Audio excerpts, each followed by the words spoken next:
Mi nombre es José Iván y el día de hoy les voy a hablar sobre las modalidades de las obligaciones, que no son nada más y nada menos que las cosas que le pueden pasar a una obligación. Les voy a hablar de tres principales, las cuales son el plazo, la condición y el modo. Primero empezaré con el plazo.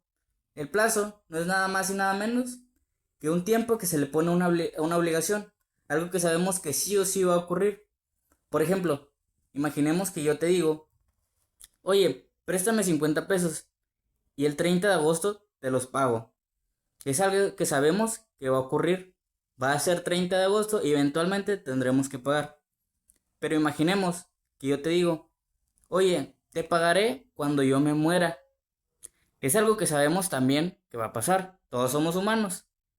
Pero no tenemos la certeza de cuándo eso vaya a ocurrir. Aquí entramos a los dos distintos tipos de plazo, que son el preciso, el impreciso y el impreciso.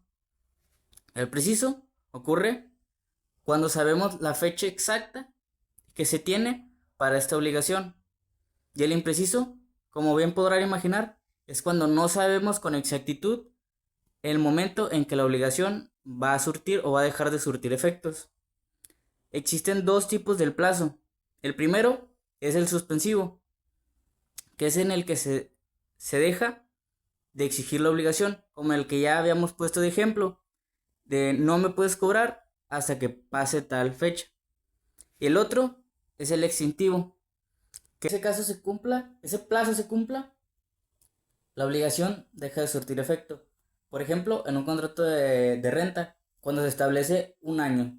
Por ejemplo, en un año se va a acabar el plazo de esta renta. Existe algo llamado el plazo esencial, que ocurre cuando si no se cumple la obligación dentro de la fecha establecida, deja de ser válido. Ya que, imaginemos por ejemplo, un caso bastante simple, en un cumpleaños. Imaginemos que se pide un pastel por encargo y se pone un plazo de límite para que se entregue. De no cumplirse dentro de ese plazo, pues entenderíamos que a nadie le sirve un pastel de cumpleaños cuando no es un cumpleaños. Así que la obligación dejaría de ser válida. Voy a hablar sobre la condición. La condición es muy similar al plazo. Sin embargo, aquí existe la incertidumbre. No se sabe si va a ocurrir el hecho o no. Por ejemplo, imaginemos que te digo: te voy a regalar mi carro si te gradúas de la universidad. Ahí sería una condición. Nadie sabe si te vas a graduar o no. Imaginemos, bueno, existen dos tipos de condición. El primero es del ejemplo que ya les puse, que se llama la condición suspensiva, que es cuando ocurre la obligación hasta que ocurra un hecho.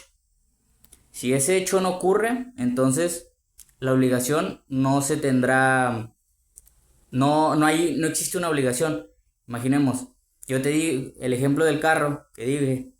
Si yo te digo eso y tú no te la dudas, yo tampoco tengo la obligación de darte mi carro. Entonces, también existe otra, que es la condición resolutoria. Esta ocurre o surge el efecto desde el momento en que la condición se impone y no cesa a menos de que ocurra un hecho establecido en la condición. Imaginemos, yo te voy a prestar la casa o yo te voy a mantener si no te casas o si no haces tal cosa.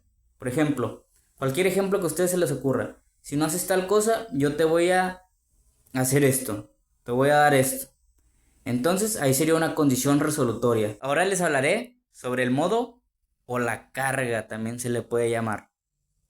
Esto ocurre, más que nada, imaginemos que te dan un regalo. Ocurre con donaciones, regalos, lo que sea. Imaginemos que te dicen: pues te regalo este terrenito, pero constrúyeme una iglesia ahí. Entonces entendemos que tú tienes que construir esa iglesia para permanecer con ese bien.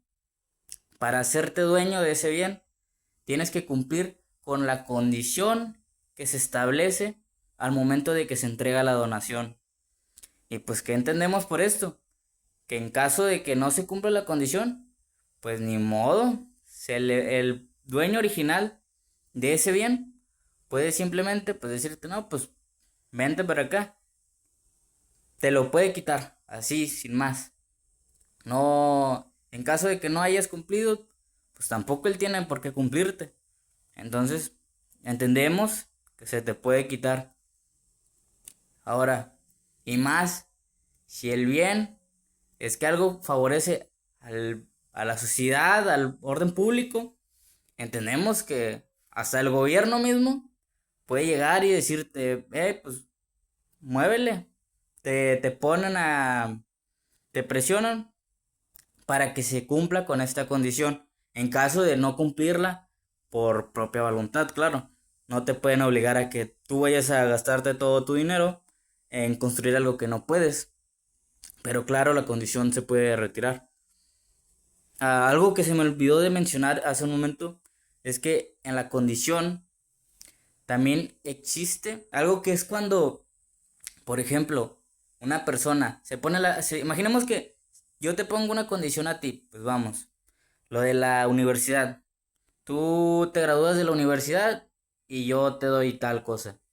Entendemos que no podemos evitar que tú cumplas, bueno, yo no puedo evitar, el que haya puesto la condición no puede evitar que la otra persona cumpla con esa obligación. ¿Cómo puede ser esto? Que le deje de pagar la escuela, por ejemplo. Que le, que le deje de, que le impida, por ejemplo, imaginemos que se le pone, si ganas este torneo de fútbol, te doy tal cosa. Y no sé, un día antes le pegan al tobillo a propósito para que no pueda ni siquiera participar. Entendemos que de hacer eso se tendría que cumplir de todos modos la obligación. Pasa el mismo caso cuando, por ejemplo, imaginemos que el coche que yo te había prometido, yo lo uso. Y en ese momento lo choco. Entendemos que yo tendría que reparar eso porque fue propia negligencia. Que en el momento que tú cumplas la obligación, yo tendría todavía la obligación propia de darte el auto que te prometí.